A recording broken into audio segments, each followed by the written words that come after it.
আমার প্রিয়জনেরা, প্রভু যিশুর নামে সকলকে জানাই অভিনন্দন। আজকে আমি বেথলেহেমে দাঁড়িয়ে আছি।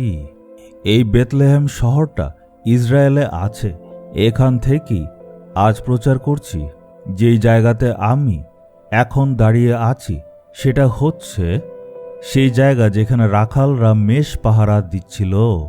তারা সারা রাত এই জায়গাতে বসেছিল, তাই তার আগুনের সামনে হয়তো বসেছিল, কারণ ওই সময় আবহাওয়া খুবই ঠান্ডা ছিল। হঠাৎ চারপাশটা উজ্জ্বল হয়ে গেল। এক স্বর্গদূত আবির্ভূত হলো আর তাদেরকে বলল, আজকে তোমাদের জন্য এক উদ্ধারকর্তা জন্মগ্রহণ করেছেন। আর তারপর বিশাল এক স্বর্গীয় দূত বাহিনী একসাথে মিলে ঈশ্বরের বন্দনা করতে লাগলো। একটা গুহা দেখতে পাচ্ছেন?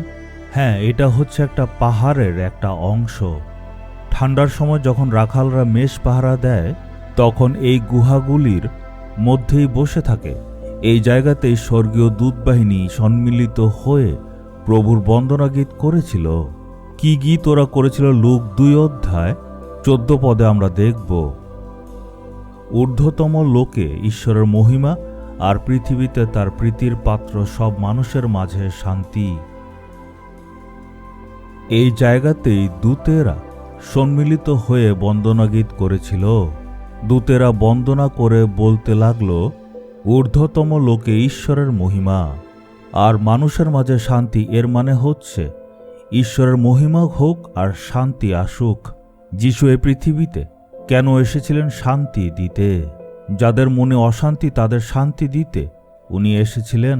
আমাদের যাতে শান্তি দিতে পারে তার জন্য নিজেকে ক্রুশে উনি বলিদান করেছিলেন। বাইবেল আমাদেরকে এটাই বলে, প্রভু যিশুর ক্রুশীয় মৃত্যুর দ্বারা আর তার রক্তের দ্বারা আমাদের মনে শান্তি এসছে। শান্তি দেওয়ার জন্যই যিশু এই পৃথিবীতে এসেছিলেন। আপনার কি আজ শান্তি আছে? যাদের মনের মধ্যে কোনো শান্তি নেই তারা যাতে শান্তি পেতে পারে তার জন্যই প্রভু যীশু খ্রিস্ট এই পৃথিবীতে এসেছিলেন। ওদের পাপ ক্ষমা করার জন্য এসেছিলেন।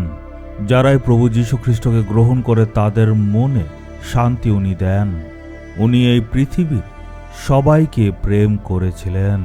কে গরিব, কে ধনী, কে শিক্ষিত, কে অশিক্ষিত, এইসব জিনিস যিশু কখনো দেখেননি। যেই ভিখারি গলিতে বসেছিল তার প্রতিও যিশু আশ্চর্য কাজ করলেন। যেই লোকদের সমাজের মধ্যে কোনো রকম স্থান নেই তাদেরকে যিশু প্রেম করেছেন না, তাদের জীবন অলৌকিক কাজ করেছেন। প্রভু যিশু আপনাকে প্রেম করেন। আপনি হয়তো ভাবছেন এমন কেউ নেই যে আমাকে ভালোবাসে। আজকে যিশু আপনার কাঁধে হাত রেখে বলতে চাইছেন, আমার ছেলে, আমার মেয়ে, আমি তোমায় অনেক বেশি প্রেম করি। এটাকে বলার জন্যই উনি পৃথিবীতে নেমে এসেছিলেন। ঈশ্বরীয় প্রেম যেটা ঈশ্বরের কাছে আছে সেইটাকেই প্রকাশ করার জন্যই পৃথিবীতে এসেছিলেন। উনি বলছেন, আমি এসেছি প্রেম প্রকাশ করার জন্য। তোমার চিন্তা করার কোনো দরকার নেই, কারণ তোমার জন্যই আমি মারা গেলাম আর আবার পুনরুত্থিত হলাম। এটাই ঈশ্বর আপনাকে বলতে চাইছেন। আপনি হয়তো আজকে ভাবছেন, কেউই তো আমাকে ভালোবাসে না, কিন্তু যিশু বলছেন, আমার ছেলে, আমার মেয়ে, আমি তোমায় ভালোবাসি। আপনি ভাবছেন, আমি অশুদ্ধ, আমি একজন পাপী ব্যক্তি, কিছু হবে না। প্রভু বলছেন, আমি তোমায় পবিত্র রাখব, আমার কাছে আসো, সান্ত্বনা দেব। ঈশ্বর আপনাকে পবিত্র করতে চান আর আশীর্বাদ দিতে চান। যিশুর কাছে অর্পণ করবেন। যিশু তার হাত বাড়িয়ে আশীর্বাদ দিতে চান। হে প্রভু, আপনি আমাকে নিয়ে খুশি, তাই আশীর্বাদ দিতে এসেছেন।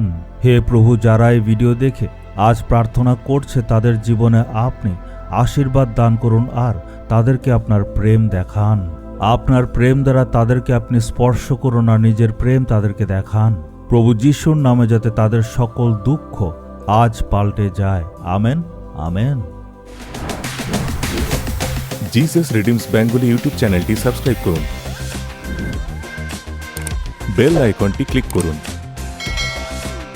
আমাদের প্রতিদিনের নতুন প্রোগ্রাম সম্পর্কে আপডেট পেতে।